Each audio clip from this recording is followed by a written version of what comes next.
Ô gente, Roberto Rilo Bíscaro aqui, dia 10 de outubro de 2025. E há alguns dias eu soube da triste notícia de que o grande ídolo Milton Nascimento foi diagnosticado com demência. Eu me lembro quando conheci o Milton Nascimento, eu era criança e o Fantástico exibiu o clipe, né, de Ponta de Areia. E aquilo nunca saiu da minha cabeça, aquela vocalização inicial. Muitos anos depois é que eu comecei a saber direitinho quem era o Milton, comecei a conhecer a discografia e tal. Eu adoro, porque ele mistura muitos elementos de Beatles com jazz, né? Ele é uma efervescência. Então eu decidi passar na frente de tudo que eu tinha na fila, o documentário Milton, Bituca Nascimento, que está no catálogo da Globoplay.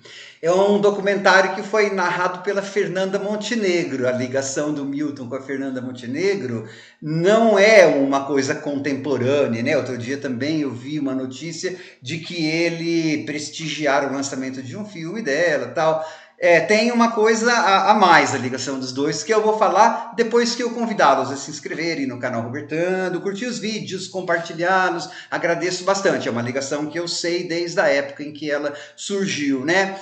O Milton Nascimento e o Fernando Brant fizeram uma música em homenagem a Fernanda Montenegro lá nos anos 80 ainda, chama-se Mulher da Vida. Está presente em um álbum da Simone, o álbum Delírios e Delícias, lá de 1983, aquele que rendeu o sambão lá, onde será amanhã?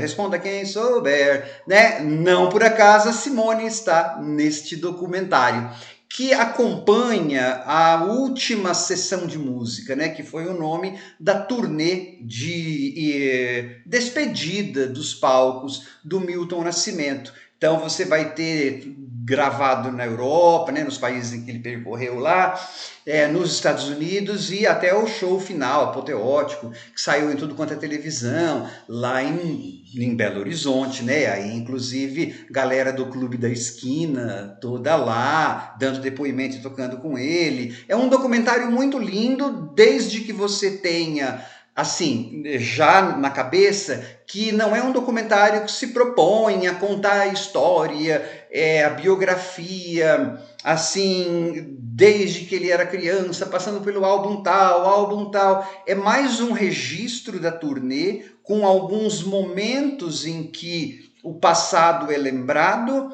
mas com muita gente, e muita gente mesmo, tentando definir o que é o som, o que é essa entidade Milton Nascimento. Até que alguém diz, Caetano Veloso, será? Que é como que explicar o inexplicável, porque ele mistura tudo, ele tem um feeling para a música que é sensacional, né? Então é assim, você vai ver, ouvir bastante gente falando da experiência que é tocar com ele, ou ouvi-lo, ou de como que ele intuitivamente compõe, como que ao longo dos anos ele foi desenvolvendo uma técnica muito grande, e você vai também percorrendo, né, os palcos em que ele cantou nessa última turnê.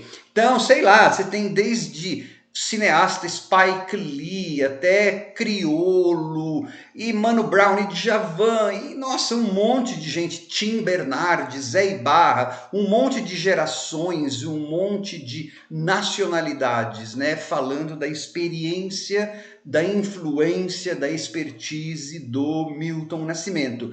Nesse ponto, por exemplo, tem uma hora em que fala, eu me lembro de um período, né, em que ele estava magérrimo, nossa, saiu boato que ele estava com AIDS, e aí até o próprio documentário diz isso, tá, gente? Eu não estou focalizando aqui. E eu me lembro que aconteceu. E aí falar que ele sofreu bastante, que foram várias quedas. Nessa hora é que aí não, sei lá, eu fiquei curioso, né? Falei, puxa, Eu queria saber por quê, né? Foi depressão? Foi o quê?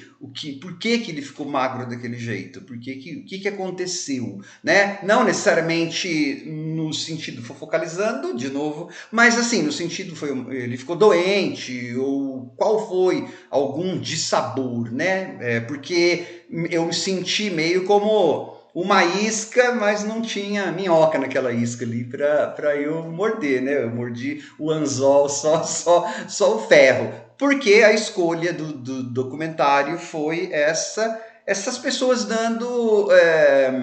Na verdade, é um tributo mais do que merecido, né, à obra do Milton Nascimento. E aí, então, a trilha sonora só pode ter sido escrita, só pode ter sido, né, usado canções do Milton Nascimento. Aí você pega, por exemplo, quando eles vão falar da importantíssima e maravilhosa Morro Velho, porque é claro que falando sobre Milton Nascimento, ele é um preto, né, que conquistou o mundo, um preto brasileiro que conquistou o mundo num país em que é bastante racista, tem todo, né, uma situação de racismo estrutural, tal. Então não dá para falar dele sem falar de racismo, toda essa coisa. E aí Morro Velho é uma letra emblemática, né?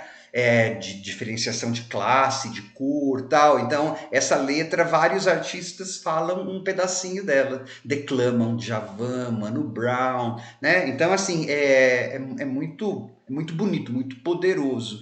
E os pedaços dos shows em todos os lugares, né? Aí sobra muito tempo e espero que vão aparecendo documentários que vão falando mais especificamente da carreira dele, né, e de álbuns específicos, porque muitos dos álbuns do Milton Nascimento são assim, nossa, são universos, né? Minas, como que aquilo foi composto, tal. Seria bacana se a gente tivesse isso agora, daqui para frente, sendo feitas, e aí sim, falando da vida, falando de algumas coisas mais biográficas para a gente conhecê-lo melhor, né? Este Milton Bituca Nascimento, para mim, me emocionou e funcionou como uma grande celebração de um artista, assim, que é ímpar, né? Em termos realmente mundiais. Tanto é que, por exemplo, ele é doutor, honoris causa, PhD,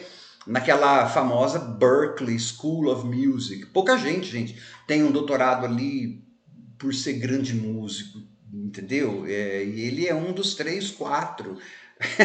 Então, isso é muita coisa. Não é nem assim, né? Porque a gente às vezes fala, isso não é pouca coisa. Não, isso é muita coisa, né? Até o jeito que a gente fala tem que ser diferente. Uma grande voz, um grande compositor, né? Que mereceu mesmo esse documentário, que eu espero, de novo, que haja muito mais. Tchau!